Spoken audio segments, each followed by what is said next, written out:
Welcome to the Political Bridge. I'm your host, Ada. Today, we're diving into a complex and critical topic. We're talking about Chinese AI models. These models are changing technology very fast. They offer huge forward in many areas, but they also bring big national security worries. How do we balance innovation with keeping our data safe?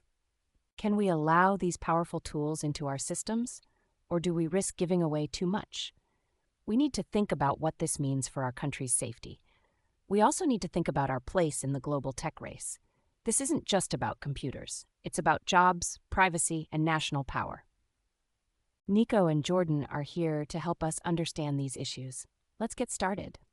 The threat from Chinese AI models is very real. We must be clear about this. These models are often made by companies tied to the Chinese government. They can be used to spy on our citizens. They can steal our business secrets. They can also gather sensitive government data. Imagine a foreign power having access to your personal information, or to the blueprints for our advanced weapons. This isn't just a guess. China has a history of cyber theft. They have a law that forces their companies to share data with their government. Allowing these models into our critical systems is a huge risk. It puts our national security in danger. We need strong rules to protect our country. We must put American safety first. We can't let short-term gains blind us to long-term threats. We must protect our data and our freedom. We need to be careful not to overreact here. Shutting ourselves off from Chinese AI models hurts us too. It slows down our own progress. Many of these models are very advanced. They offer new ways to solve big problems. Think about medical research or climate modeling. If we ban them completely, we miss out on these benefits. It also makes us less competitive globally. Innovation often comes from sharing ideas. It comes from working with others. We can't just build a wall around our technology. We should focus on smart safeguards instead. We need to invest more in our own AI. We need to create strong rules for data use. We also need to audit these models carefully. We can protect our data without stopping all progress. We need to be smart, not just scared. Both of you raise important points. Nico, you're worried about direct threats to security. Jordan, you're concerned about slowing down our own innovation. Let's dig a bit deeper. Nico, you mentioned China's history of cyber theft. You also talked about their laws. How do we know that these AI models are truly different?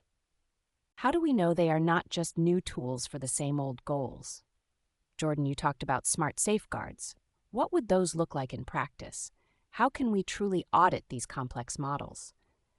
How can we ensure they don't have hidden backdoors? What specific steps can we take? Ada, that's a fair question. We know these AI models are different because they are more powerful. They can process huge amounts of data very quickly. This makes them much more effective at spying. China's national intelligence law is key here.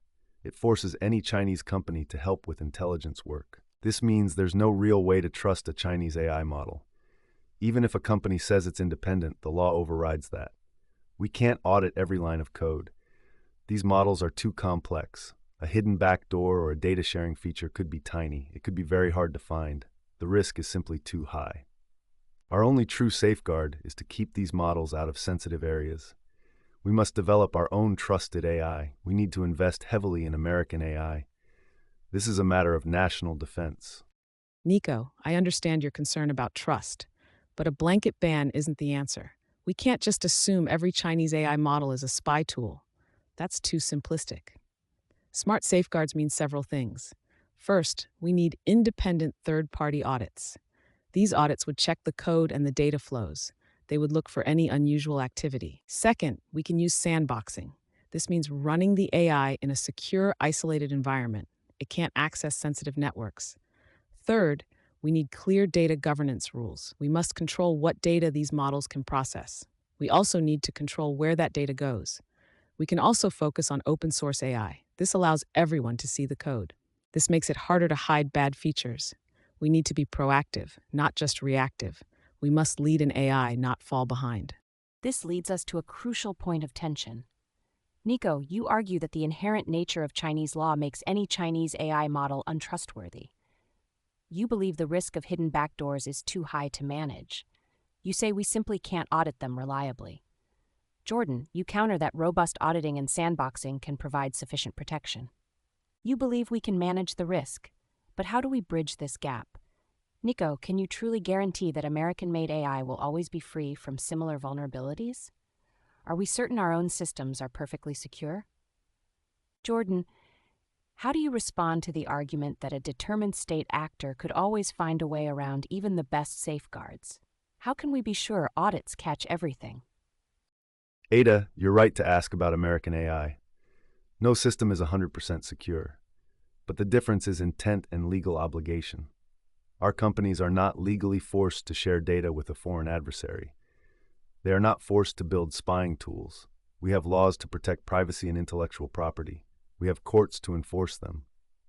With Chinese AI, the risk isn't just a bug or a hack. It's a built-in feature mandated by their government. That's a fundamental difference. We must prioritize our own AI development. We must invest heavily in securing it. We need to create a trusted ecosystem. This means using AI from countries that share our values. We can't outsource our national security. We can't rely on the good faith of a rival power. The stakes are too high. Ada, that's a very fair challenge. No safeguard is perfect. A determined state actor will always try to find weaknesses. But that doesn't mean we give up on safeguards. It means we make them stronger. We also need to consider the cost of isolation. If we ban all Chinese AI, we lose access to some of the world's best talent. We lose out on shared research. We risk falling behind in this critical technology. We need to be smart about where we use these models. We wouldn't put a foreign AI in a top-secret defense system, but for general research or less sensitive uses, the benefits might outweigh the managed risks. We can't let fear stop all progress.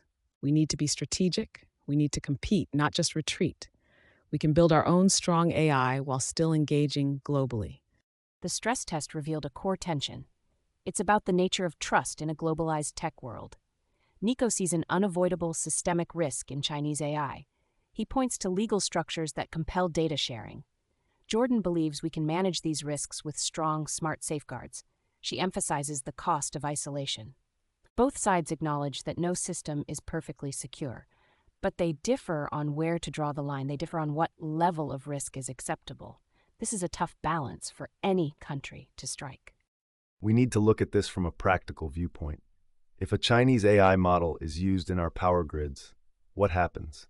If it's in our financial systems, if it's in our healthcare networks, a single vulnerability could cripple our nation. It could put American lives at risk. President Trump understands this threat. He has pushed for stronger protections. We must prioritize national security above all else. We must invest in our own AI companies. We must build secure American-made technology. This creates jobs here. It keeps our data safe. It ensures our future. We cannot afford to be naive. We cannot trust a government that doesn't share our values. The choice is clear. Protect our country. Protect our data. Protect our future. We can't let fear guide all our decisions. We need a balanced approach. Completely cutting ourselves off from global AI progress hurts us. It makes us less competitive. It slows down our own innovation. We need to be smart about this. We need to invest in our own AI. We need to set global standards for AI safety and ethics. We should lead the world in this area. We can use robust audits and isolated environments. We control data access. We can protect our sensitive systems. We can do all this while still benefiting from global advancements. We need to be strategic. We need to compete and innovate. We need to engage with the world, not retreat from it. That's how we stay strong and secure. Jordan, while safeguards are theoretically appealing, the reality of supply chain vulnerabilities makes them insufficient. Consider the recent example of the SolarWinds attack. That wasn't a Chinese AI model, but it demonstrated how a sophisticated adversary can compromise even trusted software components deep within the supply chain, affecting thousands of government agencies and private companies.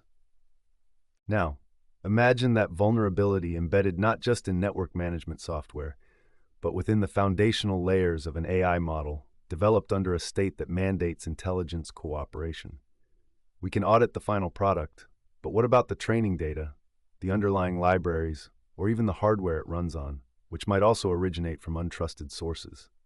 The complexity of modern AI models and their dependencies creates an attack surface too vast and intricate for even the most rigorous audits to fully secure, especially when the developer is legally compelled to cooperate with an adversary.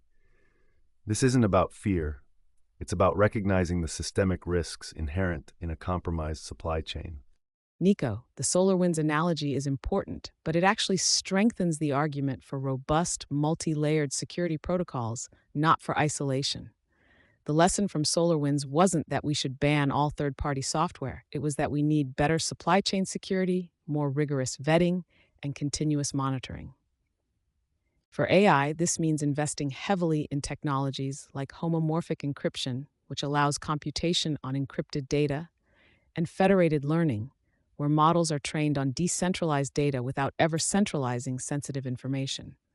Furthermore, we can mandate that any foreign AI models used in sensitive sectors must be run on secure, air-gapped infrastructure, with all data processing occurring locally and auditable. We're not talking about blindly trusting. We're talking about creating an environment where trust is minimized and verification is maximized.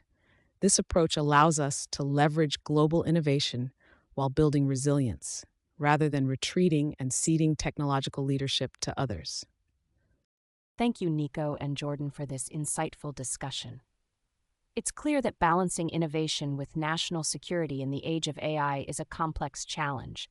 There are no easy answers. We heard about the risks of foreign influence and the potential for lost progress.